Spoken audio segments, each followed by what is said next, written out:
Hola y bienvenidos a esta nueva sesión del Seminario Internacional sobre Filosofía y Pensamiento Judío que organizan la Red Internacional de Pensamiento Judío, el Departamento de Filosofía y Sociedad de la Complutense y el Grupo de Investigación Historia y Ontología del Presente, en colaboración con el Instituto Universitario de Ciencias de las Religiones y el Centro Sefarat Israel.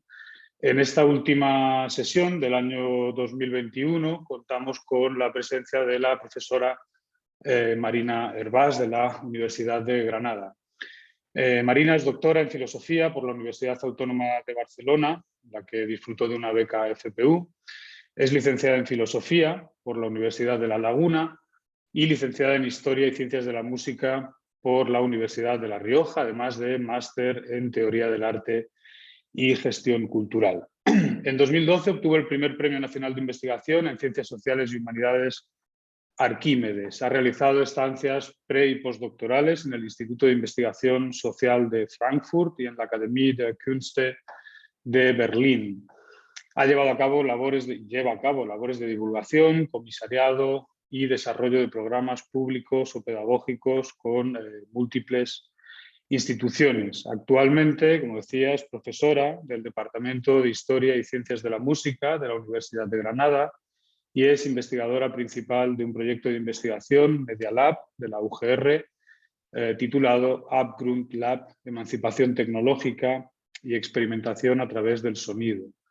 El título de su conferencia en el día de hoy es La imagen impotente sobre la lectura adorniana de Moses und Aaron de Schoenberg.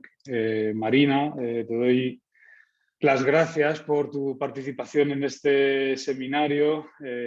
Bueno, tienes, por supuesto, la palabra.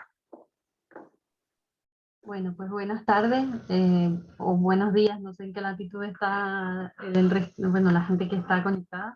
Muchas gracias, Roberto, por la organización, por la invitación, también a la red y al Centro Sefarat por el apoyo, y gracias a los que están, a las que están también detrás de las cámaras esta tarde.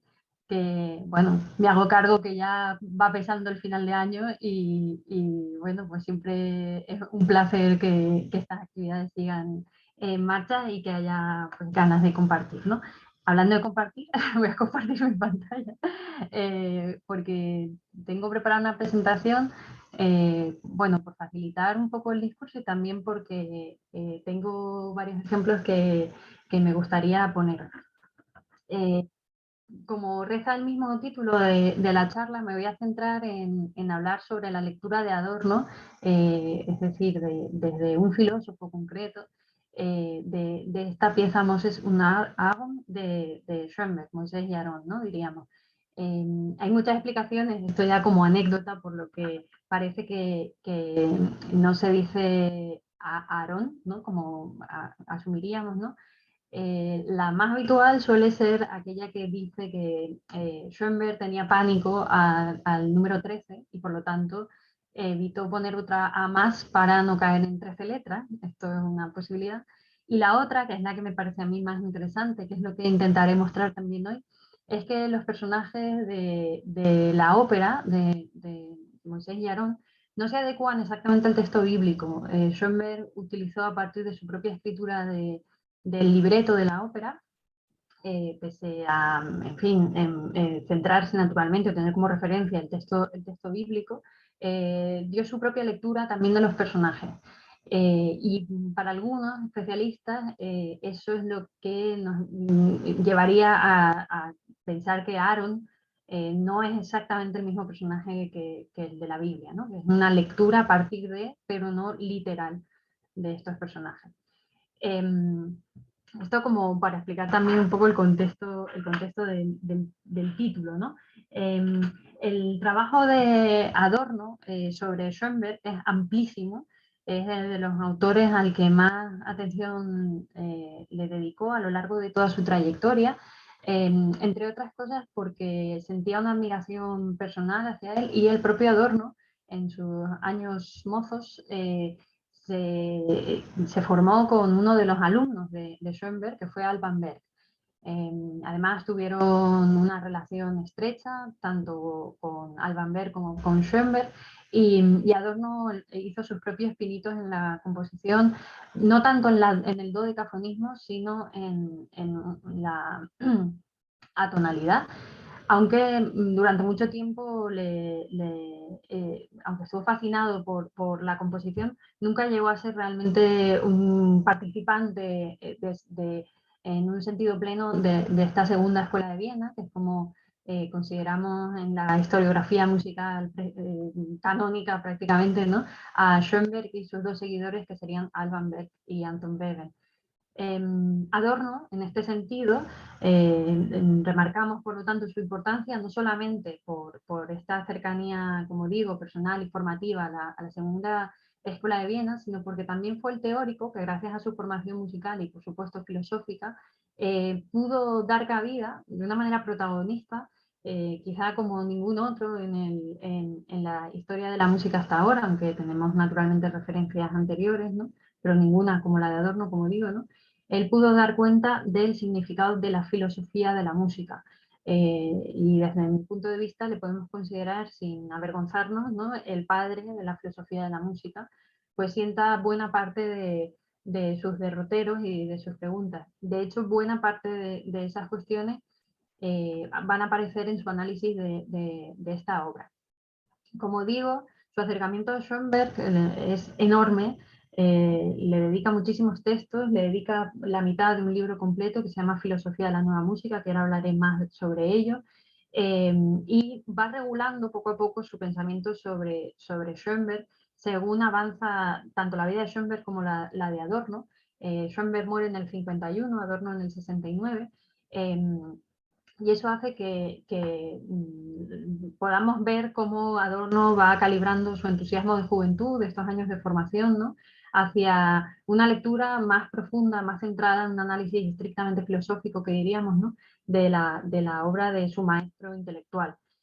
También Schoenberg, tenemos que tener en cuenta en esta fecha, que muere en el 51, ¿no?, que ya había atravesado el camino de ser primera vanguardia y estar como un tipo ya envejecido, pasado de moda para las segundas vanguardias, que surgen inmediatamente después de la Segunda Guerra Mundial, y donde el lenguaje de Schoenberg no termina de encajar tal y como había encajado en las primeras vanguardias.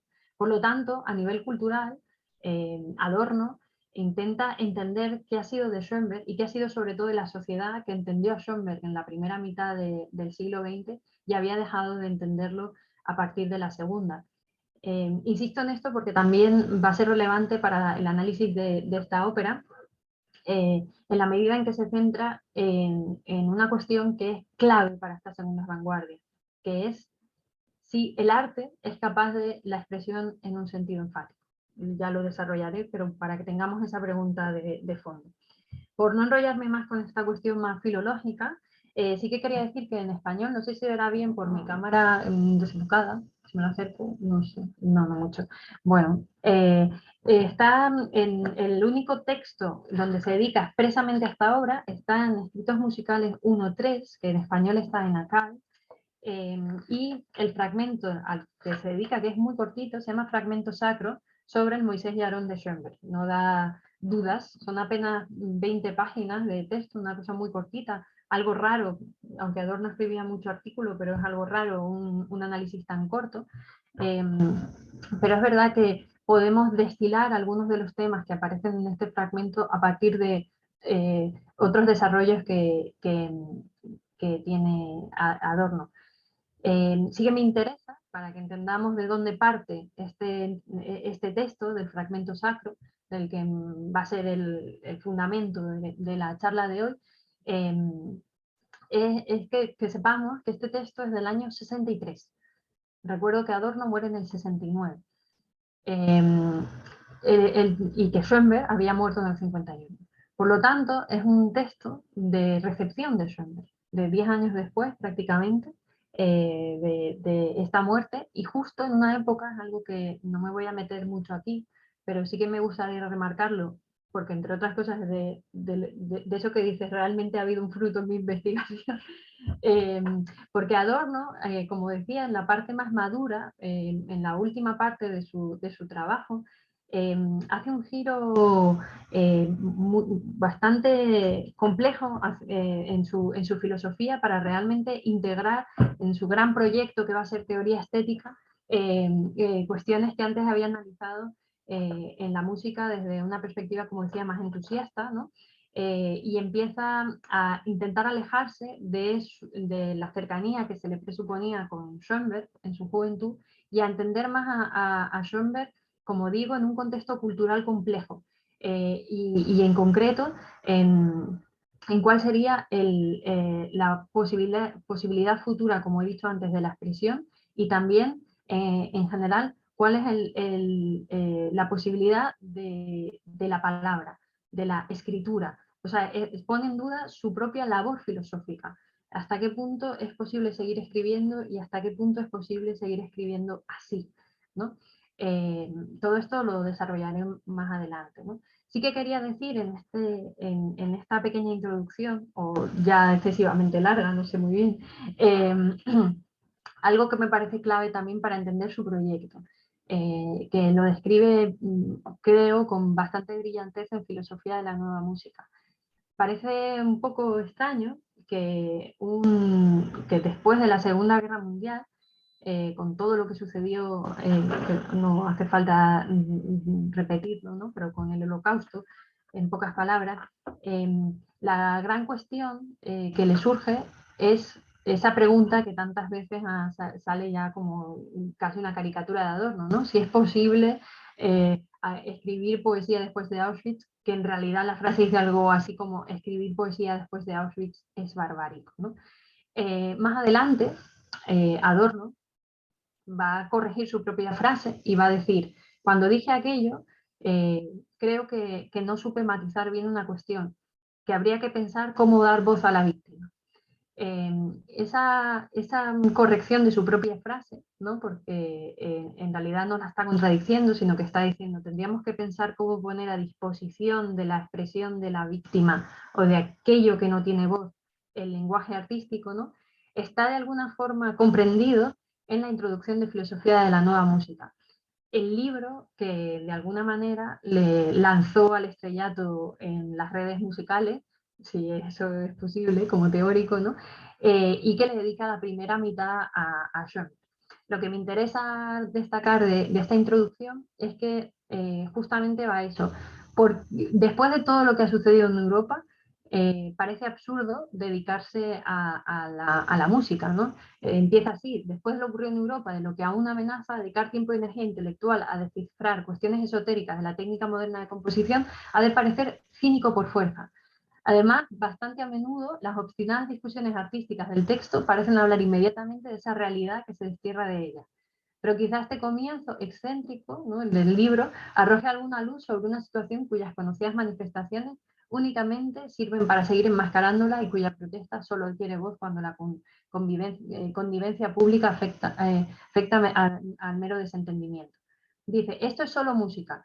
¿Cómo debe estar constituido un mundo en el que ya las cuestiones del contrapunto atestiguan conflictos irreconciliables? Esto, de alguna forma, es lo que está en el núcleo de su análisis, ¿no? Porque nos dice, en la música no llega ninguna necesidad empírica, un poco más adelante, ¿no? No hace falta la música, podríamos en principio prescindir de la música y nada cambiaría, y sin embargo, en eso que no tiene una función directamente social o directamente vinculada con la vida, en eso que es la música, podemos podemos rastrear cuestiones de la vida dañada, ¿no? También en términos adornianos. Entonces,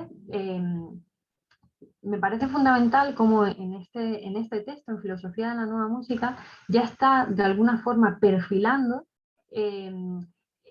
qué sería aquello que se expresa realmente en la música, cuáles son esas cuestiones que atestiguan conflictos irreconciliables, cómo podemos llegar a pensar realmente una expresión alternativa desde lo artístico en el mundo en el que vivimos, ¿no? Y aquí juega el aprendizaje de Moses y Aarón un rol importante. Solamente por matizar estas cuestiones, sí que me parece importante acudir a la cita del recientemente fallecido Jean-Luc Nancy, de este texto tan conocido para los que nos dedicamos a estas cuestiones, que se llama La escucha, donde plantea precisamente un tirón de orejas, en sentido literal y metafórico, de la filosofía. Él se pregunta, ¿la escucha es un asunto de que la filosofía sea capaz? ¿O bien la filosofía ha superpuesto la escucha o la ha sustituido por algo que es más bien del orden del entendimiento? El filósofo no es quien entiende siempre, y lo quiere entender todo, mejor dicho, pero no puede escuchar, o más precisamente quien neutraliza en sí mismo la escucha y ello para poder filosofar, ¿no? Pues bien, esto sería de alguna forma una recuperación de esto que os estoy planteando de Adorno, que es la cuestión de tratar de forzar el pensamiento filosófico hacia algo que está más allá de su expresión habitual, que sería la palabra. En este caso, la duda por el poder de la palabra y la duda por la capacidad de poder entenderlo todo. Insisto en esto porque está muy presente en Moses y Aaron, y de alguna forma nos va a permitir entender cómo Adorno encuentra en esta obra gran parte de su propio proyecto filosófico. La búsqueda a través de expresiones artísticas y en concreto la música, y una música que excede su propia tradición, la capacidad de justamente aquello que parece que nunca se va a poder llevar a expresión, que es la prohibición de las imágenes, ¿no? Es decir, parece que la filosofía llega a su propio límite a partir de la utilización de conceptos que siempre implican crear una mediación entre el objeto y la palabra, y el arte, en términos de la concepción adorniana, permitiría justamente al menos el intento, ¿no?, de acercarse a otras formas de configuración de la realidad y de configuración de la expresión.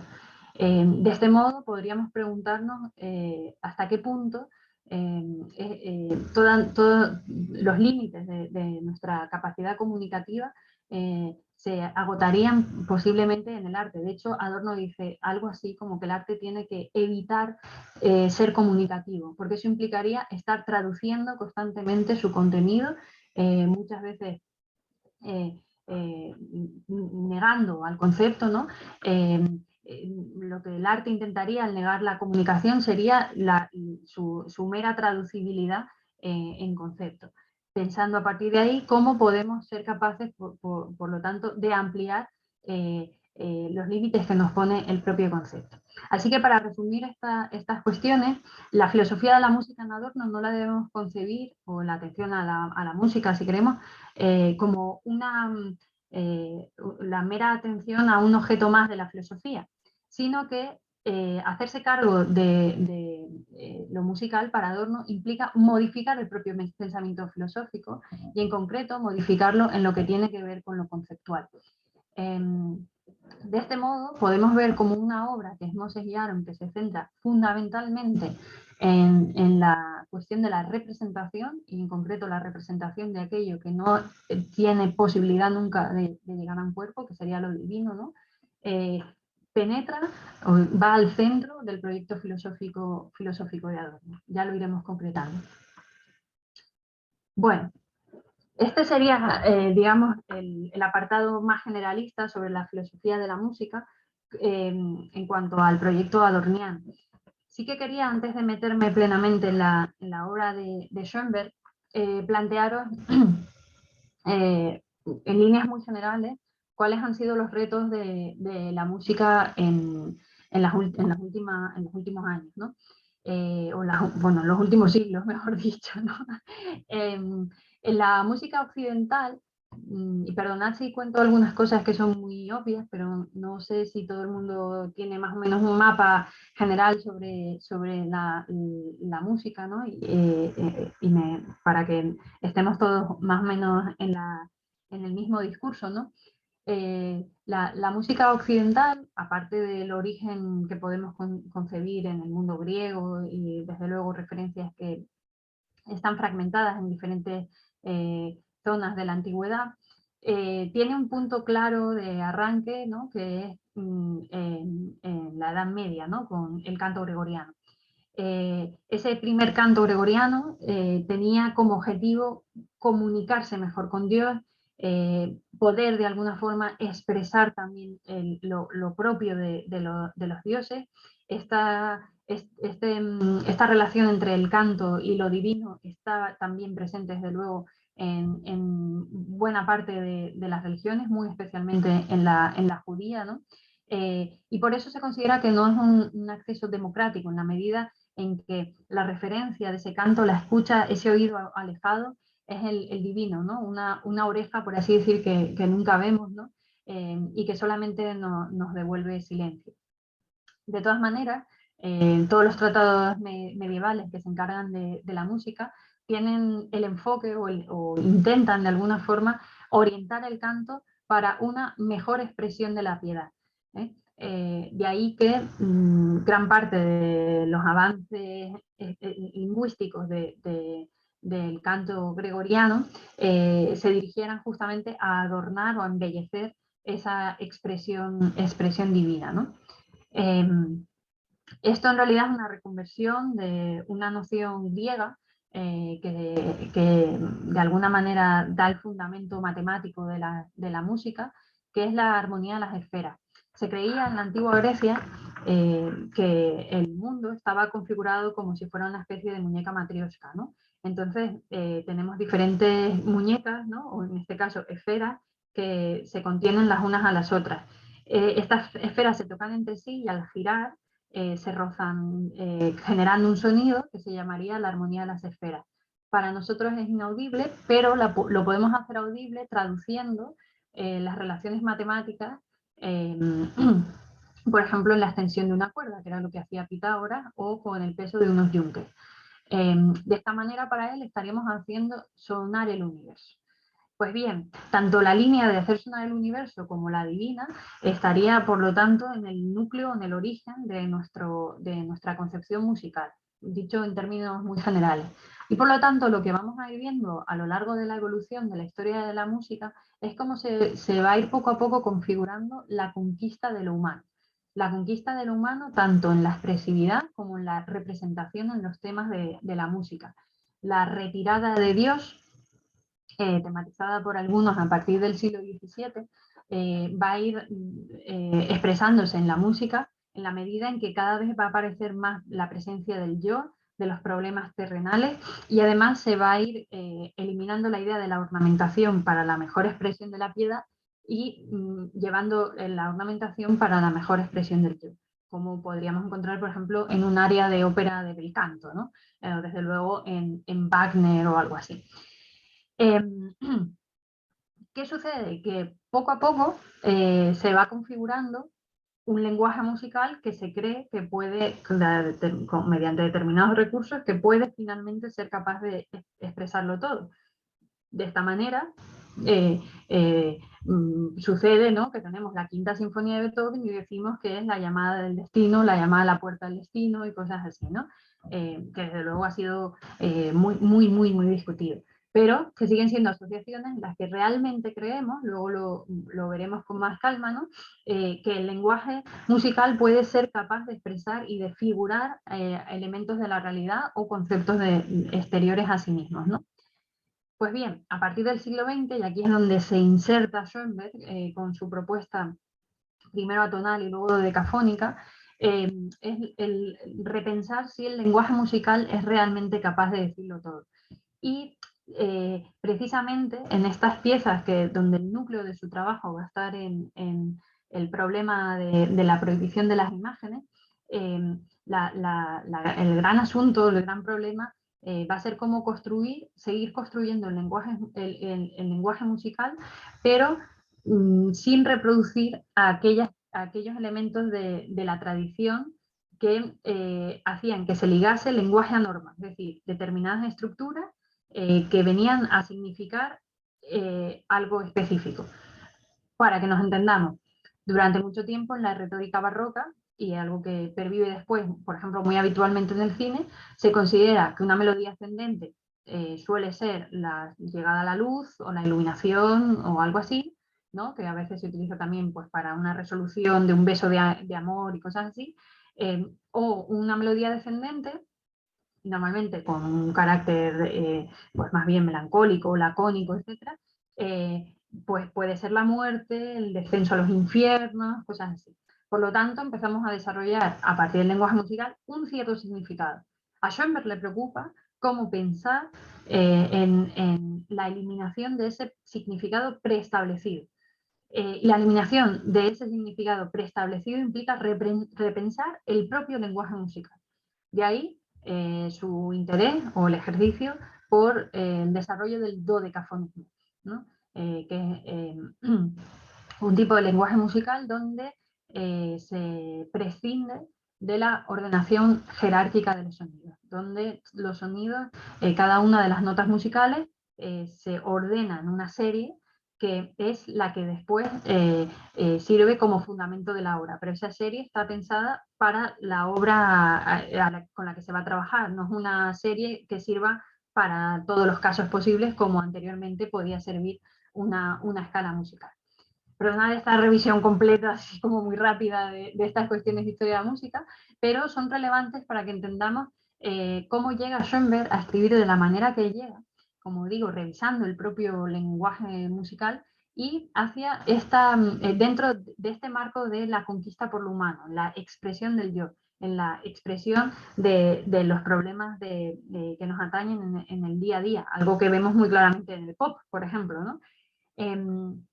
Entonces, ¿cómo encaja? Esta sería la cuestión, ¿no? ¿Cómo encaja una vuelta a los temas divinos, a los temas vinculados con la religión, a los temas vinculados con la expresión de Dios, en esta búsqueda de lo humano o en esta conquista de lo humano? Es algo que voy a intentar mostraros en el trabajo, bueno, la exposición de hoy. Bueno, simplemente para que tengamos también esta referencia, Schoenberg nace en un contexto semi-judío, es decir, no plenamente judío, pero bueno, sí que con cierta cercanía al judaísmo. Sin embargo, por la tendencia al auge del antisemitismo en Alemania y en Austria ya desde mitad del siglo XIX. Recordemos que Richard Wagner tiene un texto que se llama el antisemitismo, el judaísmo en música, por ejemplo, donde básicamente desdeña la capacidad creativa de los judíos y más aún dice algo así que para que un judío llegue a ser músico primero tendría que convertirse en un hombre, ¿no? O sea que ya vemos el marco en el que se articula la vida cultural en este contexto, ¿no? Para los judíos. Pues Schoenberg decide bautizarse como protestante, ¿no? En una iglesia luterana para evitar estos conflictos.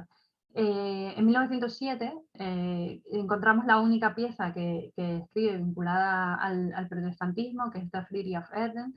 No la vamos a escuchar solamente para que sepáis que existe. Y sin embargo, lo interesante es que en el 33 se convierte de nuevo al judaísmo, justamente en el mismo año de ascenso del nazismo, ¿no?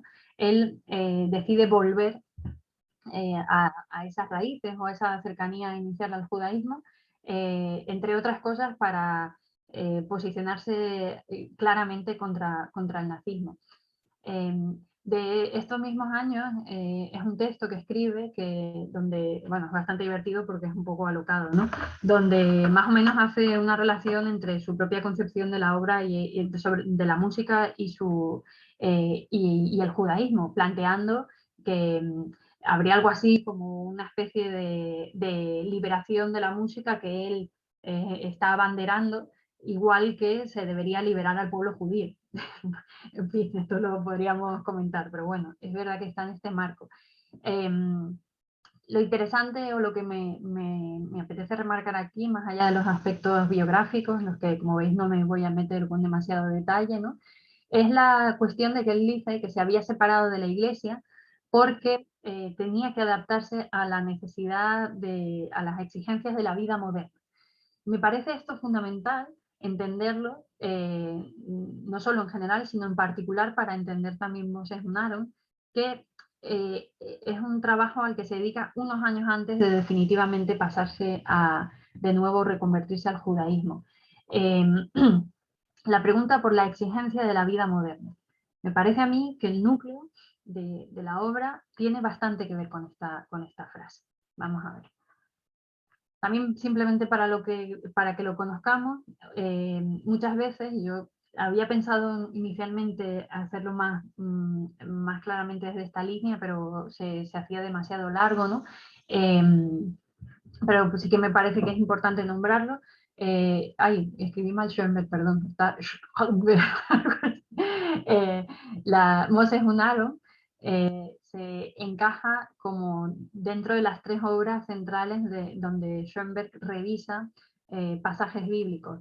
Uno sería la escalera de Jacob y la otra el camino bíblico, literalmente, donde él dice que es una pieza donde los judíos se convierten en gente, no tanto porque en la línea de Wagner pensase que los judíos no eran gente, sino porque el centro es la dignificación del pueblo judío. Esta sería la cuestión, ¿no?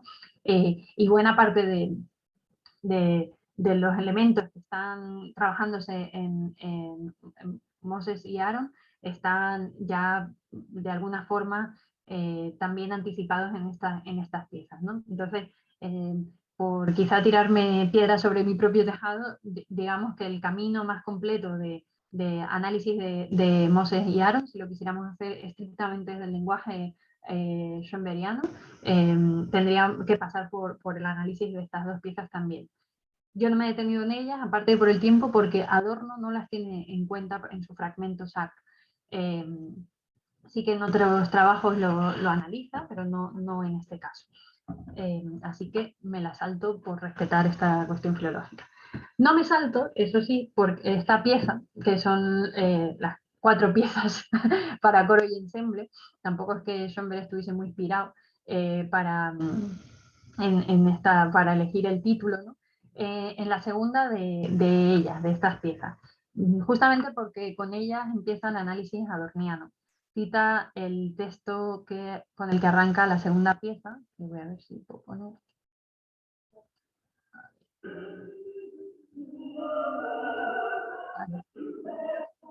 A ver, aquí. Ay, no, espera, aquí. Aquí.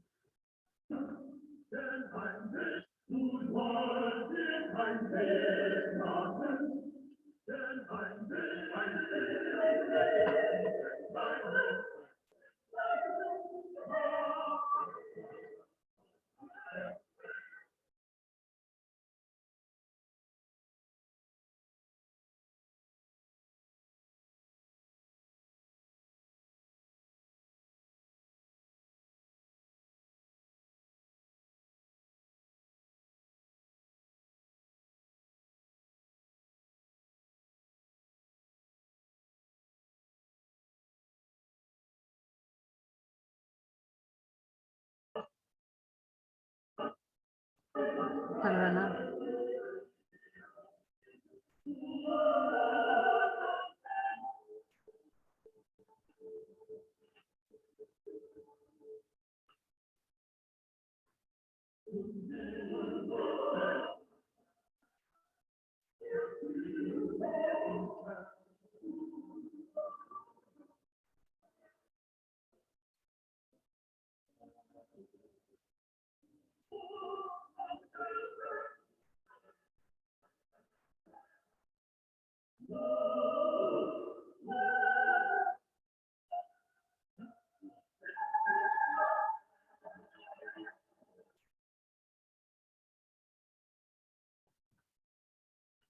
A ver si puedo pasarlo.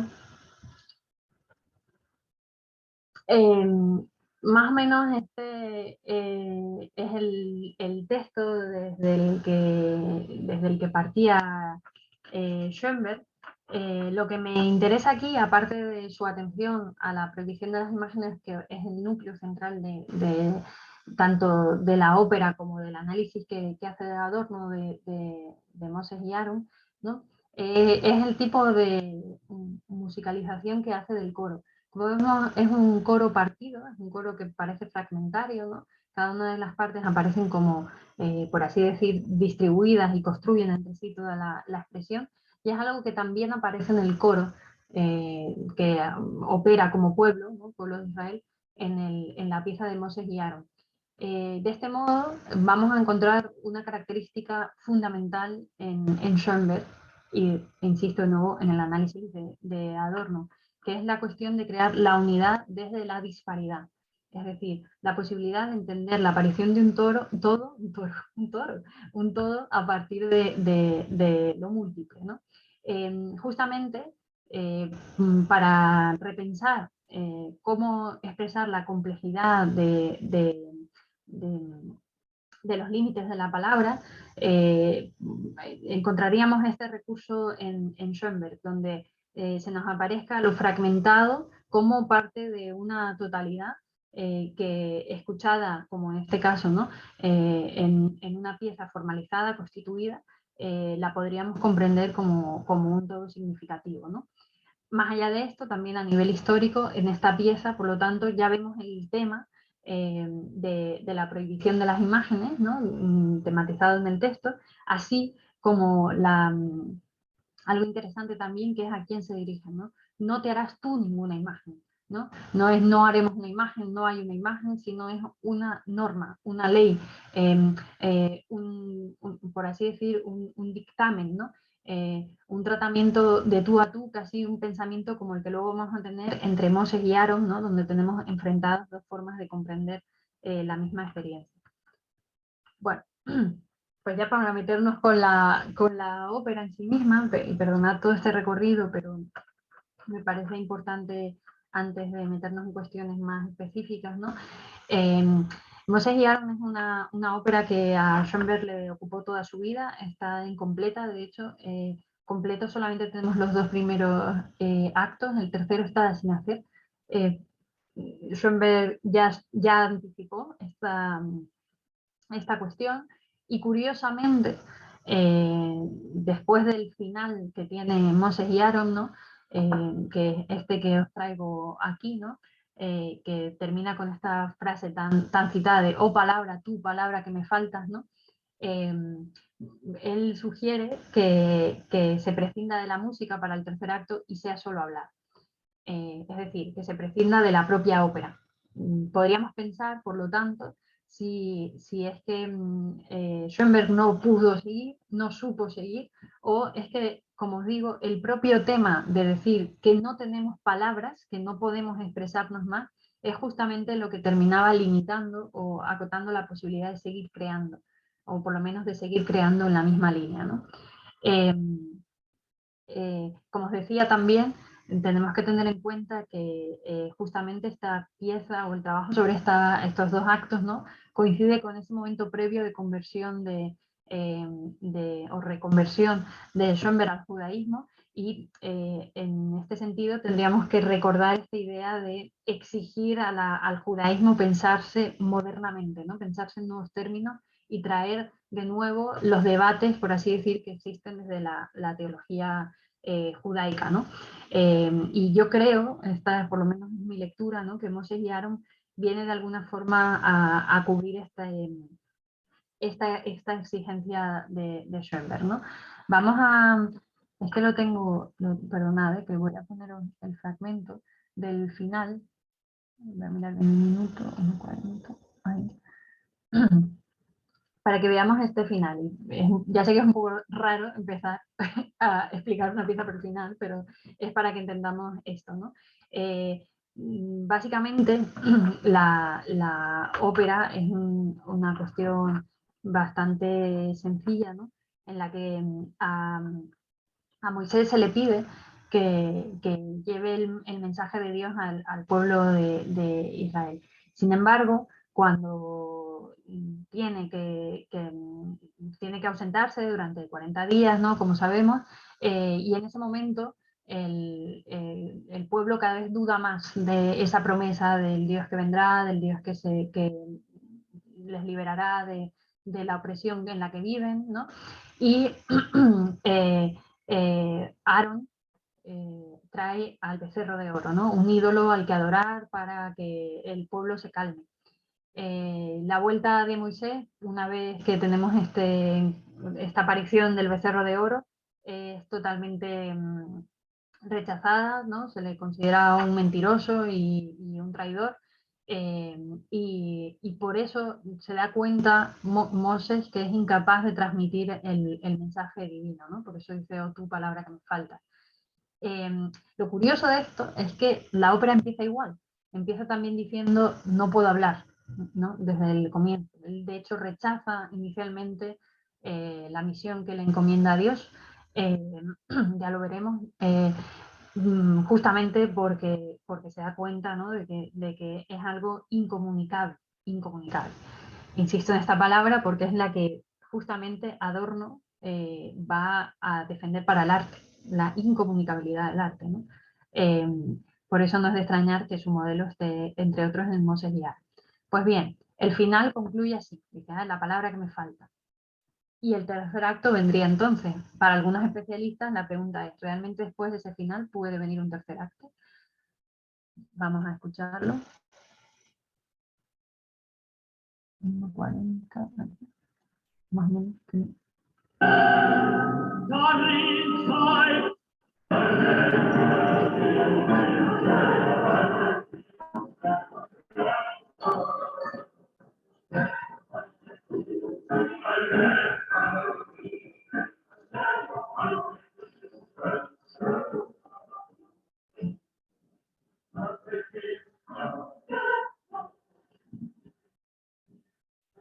Unvorstellbarer Gott! Unaussprechlicher, vieldeutiger Gedanke! Lässt du diese Auslegung zu, darf Aaron, mein Mund, dieses Bild machen? So habe ich mir ein Bild gemacht, falsch, wie ein Bild nur sein kann. So bin ich geschlagen. So war alles Wahnsinn, was ich gesagt. Und dann gesagt werden.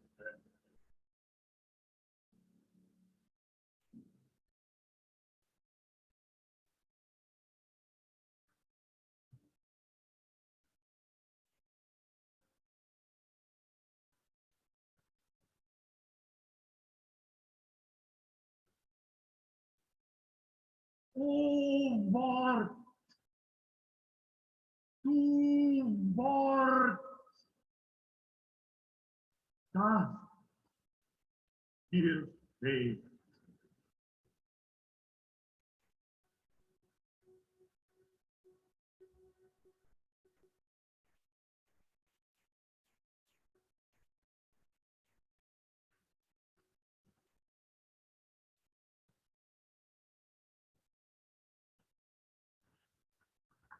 Volveré enseguida con otro ejemplo, pero antes me gustaría que entendiésemos por qué Moisés no canta. Tenemos dos niveles que también son analizados por Adorno, entre otros, pero es algo que, vamos, se destila inmediatamente en la pieza, ¿no? Que es el de Aarón y el de Moisés, y Aarón sí canta. Aarón canta en el sentido tradicional del canto, es verdad que no es del canto ni mucho menos, pero sí que canta tal y como esperaríamos de un cantante de ópera. Mientras que Moisés, como hemos visto, habla, ¿no? Es verdad que es lo que llamamos un Sprechgesang, muy depurado, muy típico también de Schoenberg, que es un canto hablado, ¿no? Una mezcla. Sprech viene de Sprache, que es habla, y Gesang, que es canto en alemán, ¿no? Por eso Sprechgesang. Y la cuestión aquí es que tenemos un contrapunto, por lo tanto, ya en el propio tratamiento musical de los dos planos en los que se concibe la relación con lo artístico y también la relación con la tradición. Aarón, según la lectura de Adorno, ¿no? sería aquel que media no solamente hacia el pueblo y Dios, ¿no? Que siempre el que intenta encontrar un elemento digamos, a medio camino, sino también aquel que de alguna forma también media en la configuración o en la articulación de lo bello en una pieza de arte, ¿no? La construcción del canto como la forma expresiva principal de la ópera es en Aaron, ¿no? En este caso lo más significativo, lo más representativo, y de alguna forma no ofrece una ruptura con respecto a la expectativa de la ópera. Sin embargo, Moisés, justamente como representa la duda ante la aparición de Dios o la posibilidad de la aparición de Dios, habla justamente como marca de esa limitación expresiva, ¿no? Como una especie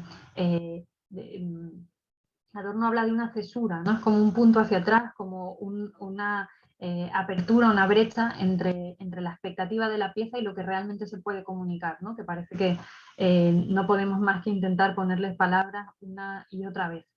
El tipo de canto que tiene Moisés, este estrés que sango, este tipo de habla, ¿no? Más bien, nos lleva, justamente porque eran los temas que estaba trabajando Adorno, a su análisis de Beckett, ¿no? De Samuel Beckett.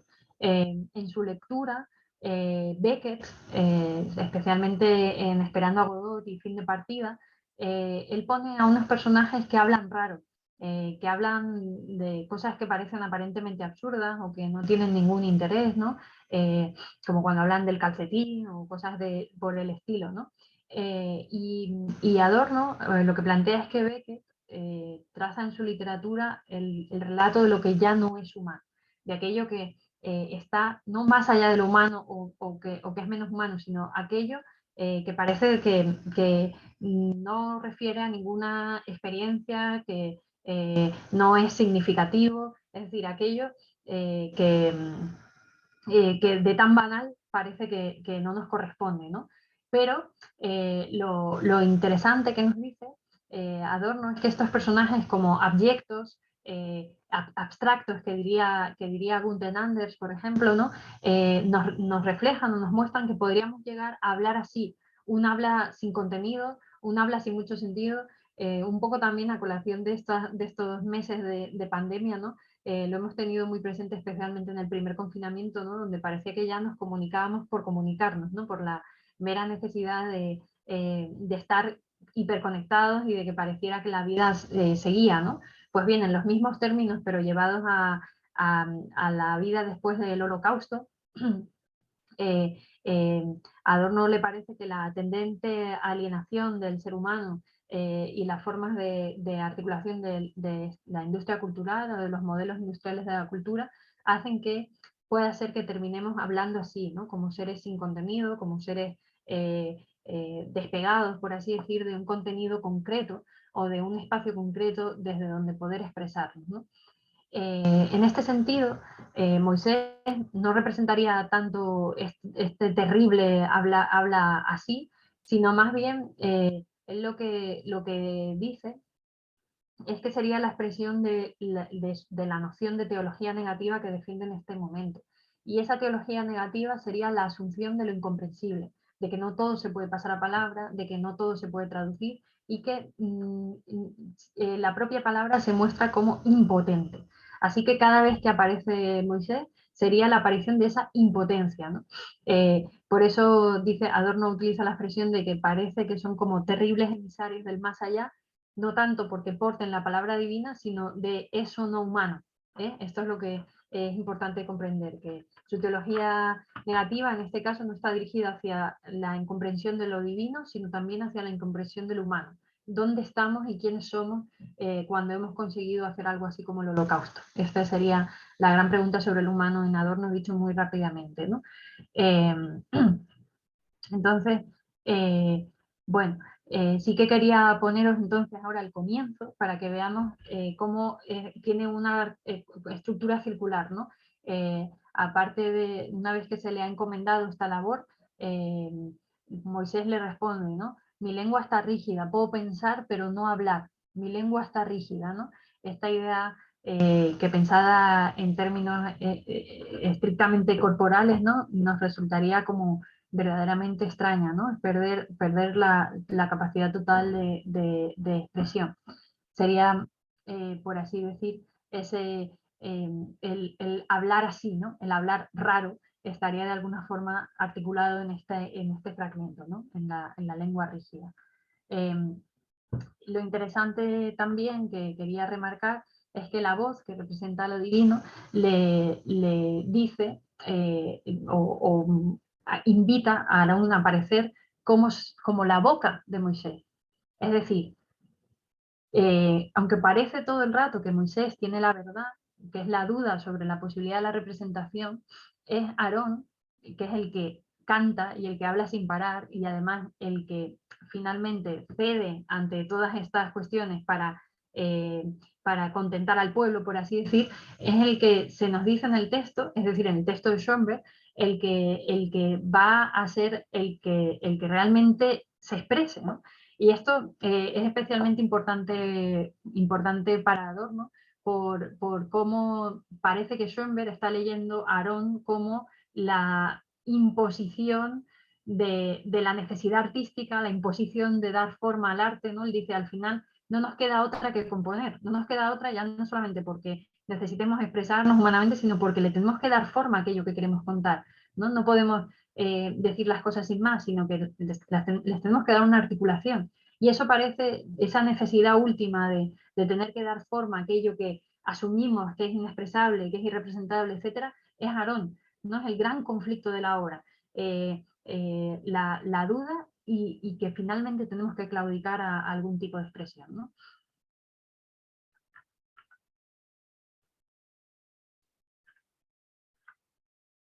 A ver, 4:53. Aber meine Zunge ist unbeleckt. Un poquito antes, pero no.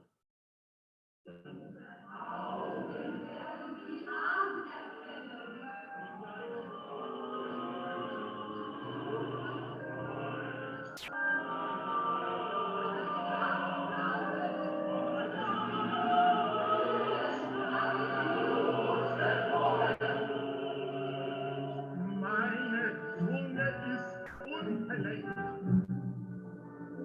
Ich kann denken, aber nicht reden.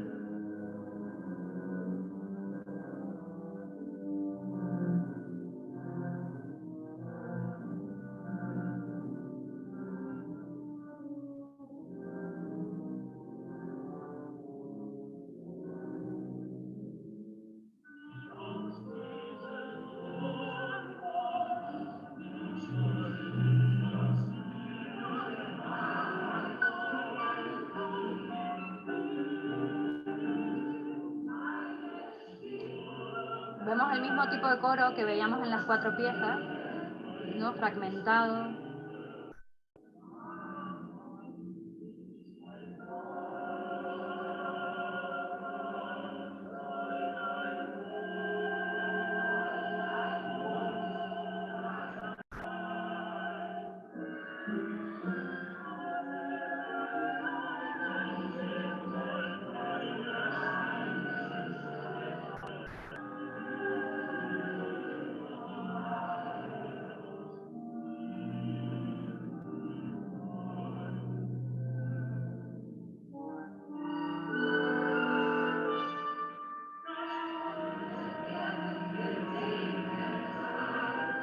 Bueno, etcétera.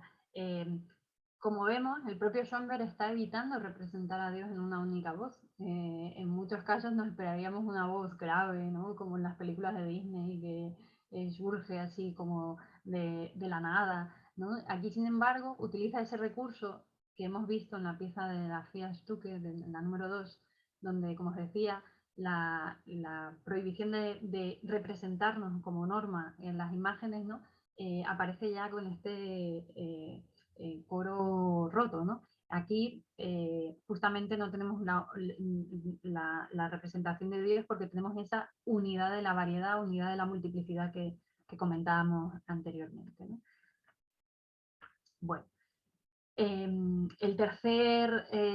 la tercera aparición, ¿no? Por lo tanto, de personajes que tenemos en la pieza es el coro, ¿no? que ya lo he comentado por esta representación de Dios, pero en los mismos términos se trabajan para la representación del pueblo. Lo hemos escuchado brevemente en el final de la ópera, pero aparece constantemente, ¿no? Y es, desde mi punto de vista, tiene los momentos más brillantes cuando duda sobre justamente el cruce entre Moisés y Aarón, ¿no? ¿Dónde está, en este caso, ¿no? La pregunta que se hace, ¿dónde está Moisés? Representa más bien a dónde está la esperanza de poder, de ese mensaje que se nos iba a comunicar, de la liberación, etc. Y su cercanía lingüística, como veremos enseguida, a Dios, implica también como la unidad de lo múltiple y la cercanía entre esto divino y el pueblo, ¿no? Es decir, como una especie de identidad, ¿no? Podemos decir una identidad no total, pero sí, sí parcial por lo menos, ¿no? Entre lo que intenta hacer Schoenberg con Dios y lo que intenta hacer con el pueblo, ¿no? Podríamos plantearnos a partir de aquí si justamente la imposibilidad de aparecer como representada una voz o algo parecido, Dios, ¿no? Nos está también trayendo a colación, ¿no? Con el mismo tratamiento del pueblo, si el pueblo tampoco aparece plenamente, ¿no? Es decir, si no termina de ser, por así decir, un todo real, ¿no? Y si podríamos entonces entender cierta continuidad, en este caso, del pueblo judío con Dios, ¿no? Por eso digo, no con una identidad total, pero sí una identidad parcial. Es desde luego interesante que lo trabaje de la misma manera. Esto es un tema que, por cierto, Adorno prácticamente no trabaja, la cuestión del pueblo.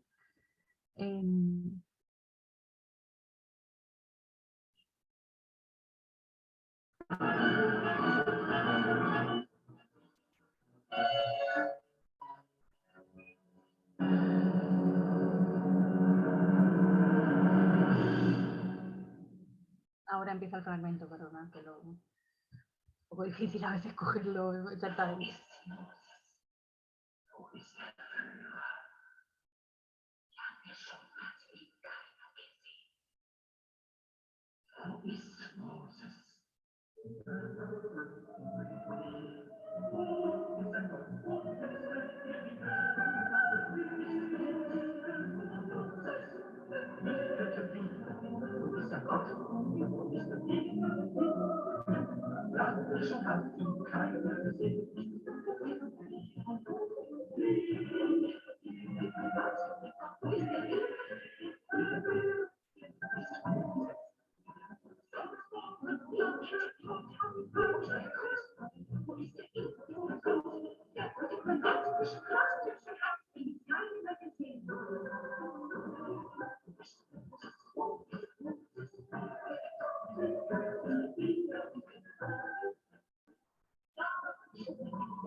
Perdona que lo corte, pero bueno, para no extendernos mucho. La gran diferencia que vemos en la fragmentación es que aquí es tan bien hablado, es tan bien hablado. Entonces el tipo de fragmentación de Dios es sobre el canto, y aquí tenemos una fragmentación hablada para presentar esa duda, es decir, realmente acercándose a esta forma específica de expresión de Moisés, ¿no? Pero esto sería otro tema. La única atención que le presta Adorno específicamente a esto, ¿no? Es el uso del contrapunto. Para él lo que está haciendo Schoenberg es un guiño a Bach, al mundo del barroco, donde justamente también se inicia la expresión personal de la religión. La Pasión según San Mateo resulta moderna en su planteamiento, entre otras muchas cosas, porque Bach adorna un posicionamiento con respecto a aquello sobre lo que se está narrando. Adopta un juicio, por así decir, sobre el relato bíblico, al contrario de oratorios anteriores, como puede ser el de Schütz, ¿no? Basados en los mismos temas, ¿no?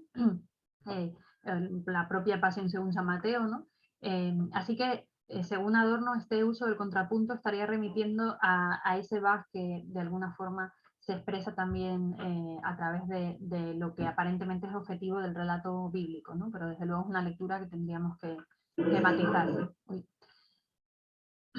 Bueno, otra cuestión que os quería traer a colación es exactamente qué consiste esta aparición de Dios inicial, ¿no? También para ver exactamente de qué va la obra, ¿no? Porque parece que es como el relato ya muy conocido, ¿no? De la zarza, etc. Pero el tipo de comienzo que se utiliza en la obra resulta curioso porque parece que es Moisés el que pide la aparición de Dios, ¿no? Es decir, es de alguna forma el que duda sobre la posibilidad de aparición y representación de Dios, ¿no? Porque es el que atraviesa esta duda constantemente, ¿no? Justamente comienza la pieza invocando a Dios, ¿no? Es decir, negándose a sí mismo desde su propia duda, ¿no? Asimismo, aparte de la incapacidad de habla, este es el mero comienzo de la obra, ¿no? Pero, veíamos anteriormente cuando dice lo de que tiene la lengua rígida, ¿no? Justamente parece que le dice, ¿no? Cuando le dice, no me pidas que sea tu profeta, está diciendo, no me hagas que me contradiga entre la irrepresentabilidad, ¿no? Mi palabra no va a bastar nunca, ¿no? En realidad nunca voy a ser capaz de expresar aquello que eres, ¿no? Entonces tenemos un momento contradictorio. Por un lado, la invocación, es decir, ¿qué sucedería si efectivamente una invocación diese lugar a la posibilidad de expresión, ¿no? de aquello sobre lo que dudábamos, ¿no?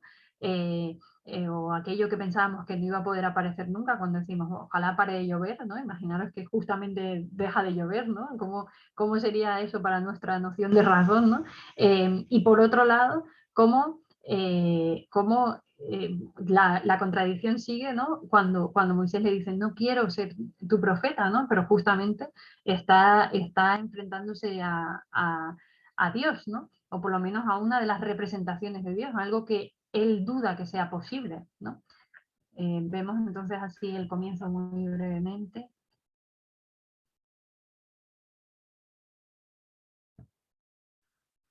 Bueno, si internet nos deja, a lo mejor no.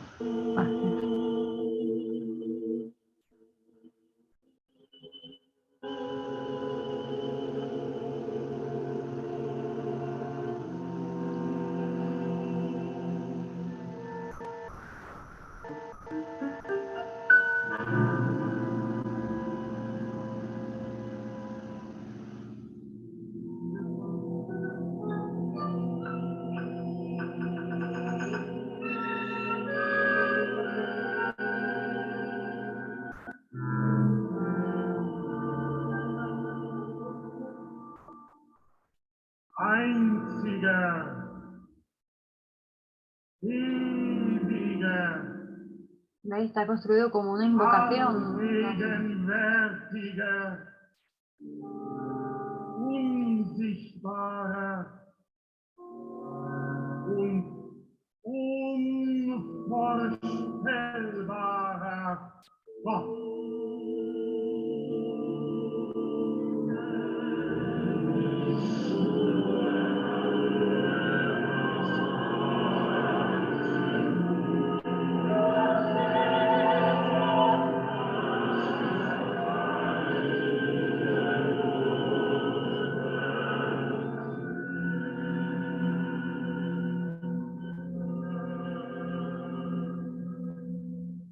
Gott meiner Väter, Gott Abraham, Isaaks und Jakobs, der du ihren Gedanken in mir wieder erweckt hast.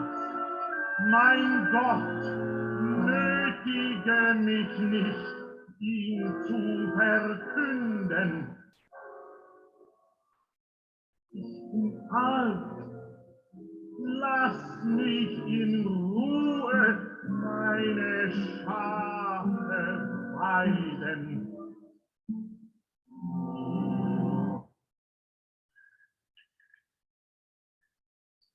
Bueno, y ya voy cerrando, justamente una vez visto esto, que es un paseo muy rápido, desde luego, por Moses Hunaron, pero para que entendamos desde dónde piensa Adorno, ¿no? Adorno le interesa menos la lectura estrictamente teológica como lo que sucede de cara al concepto, como he dicho desde el principio, de cara a la expresión. Él lo que dice es que la prohibición de imágenes sería esta literalmente herida entre el nombre y el ser. Es un concepto también muy benjaminiano, en donde él lo piensa o lo reflexiona, en la medida en que parece que nunca vamos a poder ser capaces de pensar lo que él considera lo indeterminado, ¿no? O lo incondicionado, aquello que estaría más allá de lo que cabe en nuestros conceptos, ¿no? Para que entendamos, resumidas cuentas, lo que nos plantea Adorno, ¿no? Es lo que él traza en dialéctica negativa de la siguiente manera. Dice, sería atrapar en conceptos lo carente de conceptos sin que se reduzca a concepto, ¿no? Es decir, seremos capaces de llevar a un concepto aquello que de por sí no cabe en un concepto. De este modo, para Adorno, lo carente de concepto sería el ser y el nombre sería el concepto. Y perdonad este juego de palabras que lo enreda todo, pero bueno, espero que más o menos quede clara la cuestión, ¿no? En este sentido sigue reflexionando, esto lo trabaja en Kierkegaard, que es uno de sus trabajos iniciales, ¿no? Y plantea esto, ¿no? Que al final no hay nada que podamos realmente articular como meramente espiritual. Todo lo espiritual, él dice, ¿no? Implica una realización corpórea. Y esta realización corpórea no solamente se refiere al concepto, sino que al final siempre lo vivimos como sujetos, o lo experimentamos como sujetos, o lo pensamos como sujetos.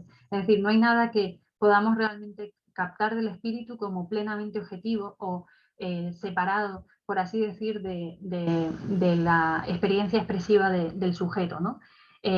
Por eso, y sigue, ¿no? Y perdonad que cite un poco, pero para que veamos exactamente sus conceptos, ¿no? Él dice que desvelar algo, en este caso para él la verdad, este es un concepto fundamental en él, la verdad, implicaría legalidad de la forma, darle forma, es decir, articular un concepto, en este caso,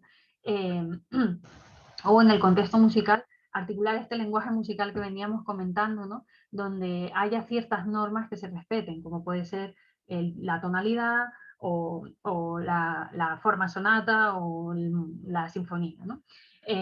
Pues bien, justamente la eliminación de la jerarquía en la ordenación de los sonidos que implica el dodecafonismo, y Moses y Aaron es plenamente dodecafónica, para Adorno implica una forma irrepetible, es decir, una forma, entre comillas, sin forma. Tenemos que pensar que Adorno, en el final de su vida, piensa la posibilidad de una música informal.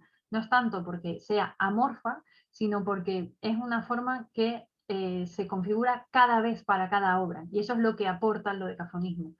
Sería algo así como la posibilidad de estar siempre entendiendo cómo el contenido afectaría la forma, que si lo pensaríamos en nuestro lenguaje cotidiano, sería como si pudiésemos matizar siempre, a partir de lo que sucede, el concepto que lo expresa. Para que lo entendamos muy sencillamente, le damos con la misma palabra las gracias a la panadera de abajo y a un amigo que nos ha echado un cable con una mudanza y a alguien que nos ha salvado la vida. Es la misma palabra y sin embargo significa algo muy diferente. Adorno se pregunta si sería posible realmente en algún momento poder conseguir, en este caso, en el concepto gracias, ¿no? Efectivamente aquello que se está expresando, ¿no? Y justamente, y por eso me extendí tanto en el principio para que lo entendiéramos bien, gran parte de su proyecto consiste en pensar el arte como una herramienta para justamente modular o pensar estas formas alternativas de expresión, y específicamente en el dodecafonismo, ¿no? Y justamente la forma sería para él, y lo expresa en estos términos, la unidad de lo múltiple, justamente aquello que habíamos visto en el trabajo de fragmentación de lo irrepresentable, que en este caso sería Dios en Moses y Aaron, ¿no? En este sentido, Adorno lo que intenta contrarrestar, y en este sentido su teoría del lenguaje se vuelve estrictamente política, sería eliminar la aceptación de lo dado como lo único posible. Es decir, que solamente realmente podamos utilizar estas gracias, ¿no? Esta palabra gracias para expresar aquella complejidad o aquella experiencia compleja que tenemos del mundo, ¿no? Entonces, justamente la irrepetibilidad del dodecafonismo permitiría que no sea lo único posible, porque siempre tiene que ser distinto, ¿no? Que es lo que sucede para él en la composición de Moses y Aarón, ¿no? Que rompe con la forma, rompe también con lo esperado en la tradición operística, con este doble juego de voz y canto, que además cuando se unen entre ellos, entre Moses y Aarón, habría un cruce de poder también, ¿no? Sobre quién ocupa, y esto lo trabaja bastante Adorno, ¿no? Quién ocupa el espacio de la expresión, si el habla o el canto, ¿no? Y en este sentido, Adorno lleva lo que aportaría Moses y Aarón a la totalidad de la historia de la música, ¿no? Él dice que la música en realidad nace como un arte sin imágenes y por lo tanto, ¿no? Nos dice, estaría exenta de la prohibición, ¿no? Estaría exenta de tener que llegar a prohibir las imágenes porque son incapaces de expresión del ser, ¿no? La música para él es un arte sin concepto y justamente por eso no había participado o no necesitaba de esta articulación. Y eso mismo era lo que la volvía ambigua. La posibilidad de expresión sin concepto de la música es algo de lo que se da cuenta Platón ya. Y de hecho, por eso dice en la República que cuidado con cambiar las leyes de la música que pueden afectar a las leyes de la polis. O sea, que lo tenían bastante claro. Pero justamente eso es lo que celebra Adorno, en esta búsqueda de un lenguaje, como dice él, no dominado, ¿no? Sin embargo, en este recorrido que os planteaba desde el inicio, ¿no? Con la búsqueda del humano, con la búsqueda en la retirada de Dios, ¿no? Que deja lugar a lo humano, termina configurándose en una música figurativa. Un caso muy conocido, y por eso os lo traigo, es el Verano de Vivaldi, que está, bueno, en general las 4 estaciones, ¿no? Son estos 4 conciertos de violín que reproducen un texto expresamente, ¿no? Lo escuchamos un poquito.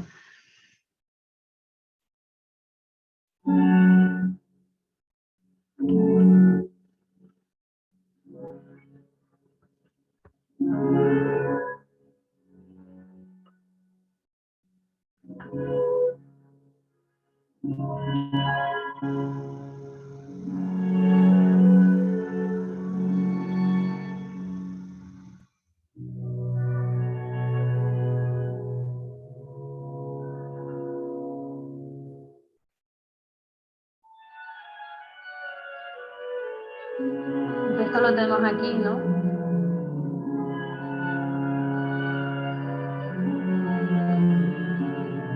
Imaginemos una tarde de verano de estas de caluroso, de 45 grados, ¿no?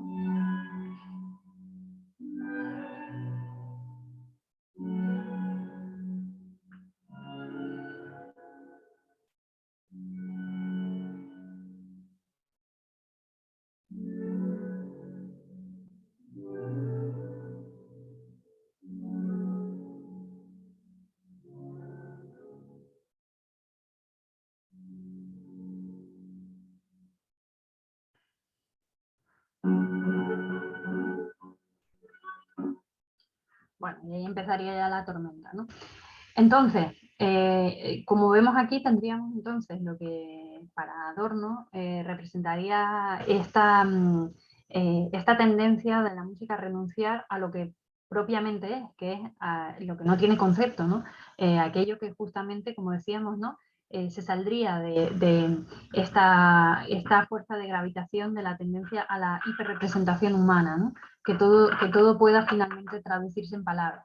Por eso para Adorno, y por eso decía que es tan importante esta obra, Moses y Aarón representa la siguiente pregunta: ¿es posible que la música de Moses y Aarón pueda ser la imagen de lo carente de imagen? Es decir, que en este intento justamente de trazar el problema de la representación, el problema de la expresión divina, ¿no? Y también el conflicto entre, en fin, este becerro de oro como una falsa representación, ¿no? Es posible que justamente el esfuerzo de Schoenberg haya ido en la búsqueda de lo que no tiene imagen, es decir, a redundar en aquello que se ha vuelto inexpresable en el lenguaje de la música. Bueno, de alguna manera, entonces, para no extenderme más, perdona que no quería quitarlo tan abruptamente, ¿no? Lo que estaría dibujando entonces en el horizonte Adorno sería la pregunta que nos hacíamos antes, ¿no? Sobre hasta qué punto podemos encontrar no los límites ya de la representación o de la aparición en el conflicto entre lo divino y los objetos que lo representan, sino más allá de ello en nuestro propio lenguaje. Por eso, en la búsqueda que está haciendo en estos años Adorno en su filosofía del lenguaje, en el 66 se publica quizá uno de sus libros más importantes, que es Dialéctica Negativa, donde aborda todas estas cuestiones, ¿no?